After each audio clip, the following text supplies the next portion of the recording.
Hey everyone, Alex here. Today I want to talk about the manufacture and use of one of my favorite things, my Chemex coffee maker, and the coffee I like to use with it. So what is a Chemex coffee maker? Designed in 1941, it's almost more of an art piece than an appliance.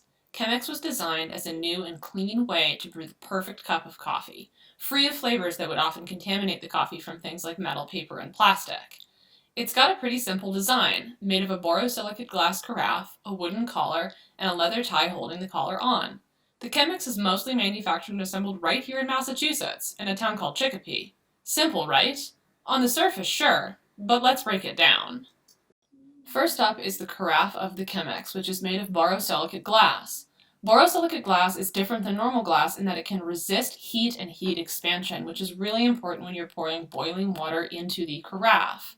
So what's it made of? Borosilicate glass is generally made of two things, which is silica and boron trioxide. Silica you're probably familiar with. It's just sand. It's the most abundant element found in the Earth's crust. It comes from quartz, granite, and feldspar, among many other rocks. Boron trioxide is used in many glass and ceramic making applications. It comes from treating borax and sulfuric acid in a fusion furnace. Mining of this is most active in the US and Turkey. As a finished product, borosilicate glass is classified as non-toxic. In the carafe of the Chemex, it's inert and can't hurt the end user. However, in the manufacture of both silica and boron trioxide, there is a precaution against inhalation of particulates. It can do a number on your lungs. Next up on the Chemex is the wooden collar that wraps around the carafe. This helps as a heat-resistant plate to handle the Chemex once filled with hot water or hot delicious coffee. The wood is rubber tree wood, and it's a good candidate for an item used in tandem with water and heat. Once dried, rubber wood is not prone to warp even with moisture absorption, unlike many other hardwoods that would need to be continually treated with oils or polyurethane coatings. Rubberwood timber is always a byproduct of the rubber and latex industry. After 25 years of latex production, these trees are felled for their wood. So in a way, rubber tree wood is an ideal material, as its alternative fate of tapped rubber trees is to be burned. The wood came from a farm in Malaysia and is lathed into shape at the Chemex facility in Chicopee, Massachusetts. The wood is non-toxic and presents no danger as a material, but, as with any agricultural practice, human labor can always be a concern. Chemex didn't disclose to me if there were fair trade or labor certifications with the wood in place, so it's hard to say what the true cost of the wood collar is. Next up, let's talk about the leather tie. The leather used for the tie on the Chemex is sourced from American cows and tanned in an American tannery using chrome tanning methods. Now, are there hazards to human health or the environment associated with this leather? Yes. The tanning process is rife with human and environmental hazards. From slaughter to tannery, there is an abundance of organic solids and pH-altering chemistry. The range of chemicals put into the manufacturing process are immense. Ammonia, sulfur, formaldehyde, and chromium are some of the largest offenders to people in the environment. Though the chromium used in tanning is in its chrome-3 form and is not dangerous, through heat, humidity, and exposure to UV radiation, it will oxidize to chrome-6. Chrome-6 especially runs huge risks of dispersions in waterways, which can contaminate water, soil, farms, fish, and is carcinogenic to humans and animals. This is also a persistent heavy metal and will inundate an entire food chain through a trophic cascade. The organic solids disposed of in the beam house and tanneries represent a huge chemical oxidative demand and waste. The leather making process is very inefficient. Only about 30% of the original weight makes its way into the leather. About 70% of that initial weight of the hide, that's things like hair, fat, excess skin, and moisture, is disposed of through the tanning process. As a finished product, the leather is safe and stable. There are still some concerns with unfixed chromium in the leather, but the risks are minimal.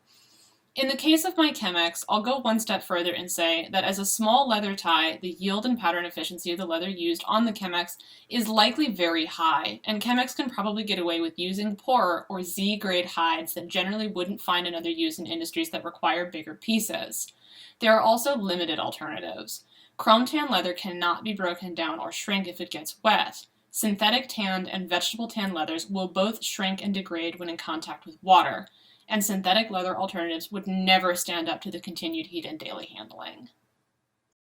Next, I want to talk about the actual brewing process associated with my Chemex, and first up with that is the bonded paper filters that I use when brewing. Chemex uses a proprietary design for their bonded paper filters, so I couldn't find out much about their process. What I do know is they use unbleached paper, making them better for you, the environment, and your coffee. By not bleaching them, it will not impart your brew with a bitter taste of chemicals that can sometimes happen in normal drip filters.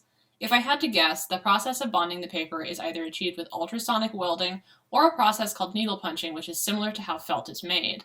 Either way, the wood fibers of the paper are bonded together, likely by a process of entanglement at a microscopic level. This is important to note because using a filter bonded with any kind of glue would ruin the taste of your brew. These filters are also compostable, which helps. Now on to my favorite part, the coffee. I'm a self-identified coffee snob if you hadn't guessed. I buy and brew tons of different kinds of coffees, but the roast I'll talk about today is from Tandem Roasters in Portland, Maine. These specific beans are a light roast, simply meaning they spent less time, well, being roasted. I personally just like the flavor of light roast better, but it also turns out it uses less energy. These beans, named Kabingo, originated in Kayanza, Burundi. Tandem works with the Collaborative Coffee Source, which helps small-scale growers in areas like Burundi connect with small-scale roasters like Tandem. Though the origin can't be traced to a single plot, it all came from the same washing station and is single stream. The beans are purchased at fair trade prices. The coffee is harvested, fermented, and washed on-site in Burundi, then shipped to Maine to be roasted by batch. My particular batch was then shipped to a coffee shop in Brighton, Massachusetts, where I purchased to use them at home. It was ground with an electric burr grinder, and I used an electric kettle to heat my water. If I was being the most conscious about my footprints in this part of the process, I would be using a hand grinder instead of my electric one. Luckily, my electric kettle uses a lot less energy to heat the water than my induction stove would.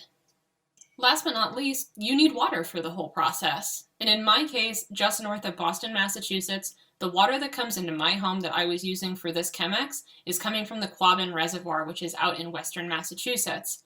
I couldn't really find a huge amount about what goes into trucking the water out there into Boston, but I do know that the Quabbin is actually set up as an energy producer and can produce as much as 13 million to 14 million kilowatt hours a year. Speaking of water, the thing that took me the most by surprise with this project was how much water everything uses. With all the water being used, there was definitely some aspects that also produced heavy pollution. Like take, for example, glass, the borosilicate glass carafe that the Chemex is made of. Though I couldn't find anything specific to borosilicate glass, flat glass production takes about 5.8 liters per kilogram of blue water and nearly 1,300 liters of gray water to produce a single kilogram of glass.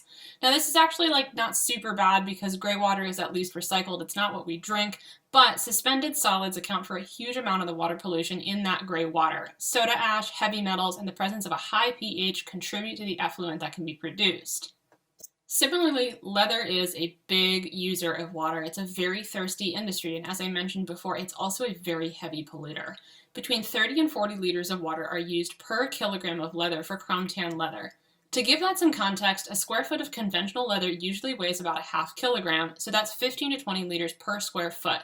A cowhide yields around 50 square feet of leather, and the leather industry produces about 18 billion square feet of leather annually. That's a tremendous amount of water. Most tanneries have water recycling systems, but still, leather is a very thirsty industry.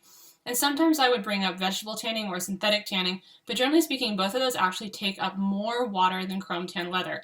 Though their effluent and solid waste may be better to manage, vegetable tanning usually takes about 9 times the amount of water and 9 times the time to get the same product. And on to the coffee. Water use and pollution varies greatly between conventional and organic coffee production. The Tandem Kabingo roast is from an organic farm. Though data specific to this farm was not available, a farm of similar structure in Peru shows about 22 liters of water per kilogram of dry roasted coffee. The pollution of water from the growing and washing process for coffee is largely from organic solids in the wastewater. The high concentration of sugar, carbohydrates, and pectin from the coffee cherries is digested by bacteria and creates a high chemical oxygen demand in the water. The volume of pectin in the water creates a slimy consistency, so well known to downstream locals, they call it honey water. I learned there's actually a roasting process called honey roasting, where the sticky residue left from the coffee cherries is not washed away prior to the roasting. This imparts a very different flavor to the end coffee, but places like Atomic Coffee out of Beverly, Massachusetts do this for their Peru honey roast beans. I've tried it myself, and the flavor is light, aromatic, and complex. The honey process reduces the energy and water used in washing and eliminates the high pectin-containing wastewater from going into local waterways. And now I want to talk about energy. Overall, the Chemex doesn't use an enormous amount of energy compared to something like a fully plastic drip coffee maker or something like a Keurig machine. However, the individual components still require a certain amount of energy. Leather tips the scales the most, coming in at around 30 to 50 megajoules per square meter of leather. This is the highest number I had for any of the other components, with the glass coming in second. Overall, I would say that the Chemex is a relatively energy-friendly produced good, as I said, and compared to some other conventional aspects. So what did I learn and what can be improved? In all honesty, Chemex is a pretty good product. When I first started looking into coffee makers, Chemex kept coming up as the most environmentally friendly alternative as it forgoes the use of plastics and metals. All things considered, I've got to agree, but that doesn't mean that anything can't be improved. So what are some things to improve on? First and foremost, a glass take-back for recycling. Borosilicate glass cannot be taken at curbside recycling because of its higher melt temperature. Since Chemex is in the business of making and selling an object made primarily of the borosilicate glass, it would be a keen idea to implement a take-back program for broken carafes. It would require a new and innovative way to augment the existing supply chain, but perhaps this is a place to utilize the locally blown artist series. Locally made glass from local blowers made of recycled Chemex glass could be really a really good way to elevate that product. Better transparency to the rubber tree wood. To be fair, I don't know if the wood Chemex used is certified or if they have fair trade practices in place. I couldn't find anything on it, and the good folks at Chemex didn't elaborate beyond the kind of wood used. I'll give them the benefit of the doubt since everything else I found was so focused on good quality materials, but it would go a long way to be more transparent about the source of wood and practices in place. The leather thong tie. Leather is a pretty dirty industry, as I said, but I had to consider that about 85% of the carbon, water, and solid waste associated with leather comes from the life cycle of a cow on a farm, and the only way to affect that is to stop or limit the global consumption of meat. Only about 8% of the impact comes from the manufacture of leather, and because it's such a small tie, I don't really know if it's Chemex's interest to go down that road. The bonded paper filters. Kind of like everything else with Chemex, for what these are, Chemex already does a good job making these great. On a consumer level, my big suggestion here would be replacing your paper filters with a reusable cloth filter. Coffee Sock makes a sturdy organic coffee filter that won't impart flavors into your brew because it's made of cotton. While the resource efficiency of cotton may not be as good as disposable paper in the short term, it's way better in the long run and reduces waste right off the bat. And lastly, the coffee. This was maybe my favorite part of the project to research and learn about. Remember when I mentioned the high pectin content of the coffee cherries and how it can affect the wastewater it goes into? I learned there's a roasting process called honey roasting, where the sticky residue left from the coffee cherries is not washed away prior to roasting. This imparts a different flavor to the end bean, but still delivers a great cup of coffee. This honey process reduces the energy and water used in washing and eliminates the high pectin containing wastewater from going into local waterways. Which leads me into how my thinking has changed over the past few months. Originally, I started this project looking into a French press, and I was pretty discouraged by the lack of traceability with metal and plastic. One of the reasons I switched to a Chemex is because the plastic and glass in my French press became so murky the more I tried to follow its production. These gaps in traceability really made the externalized costs apparent. As we spend time learning about precious metals and the business around things like coal, tin, and oil, I began to more fully understand why those gaps exist, and I started feeling pretty uncomfortable with that realization. It certainly makes me feel better about using the Chemex when the gaps in transparency are smaller, and for the most part I was able to bridge those gaps with my own educated assumptions. All in all, kudos to Chemex for making a product that solves a lot of the environmental and traceability issues that most other coffee makers present. And kudos to places like Atomic Coffee for introducing me to honey-processed coffees. There's certainly still room to grow and plenty of decisions to be made on a consumer level that can affect the total footprints. I hope this was informative, and if you're a coffee drinker, pour one out for me. Actually don't. That's wasteful. See ya!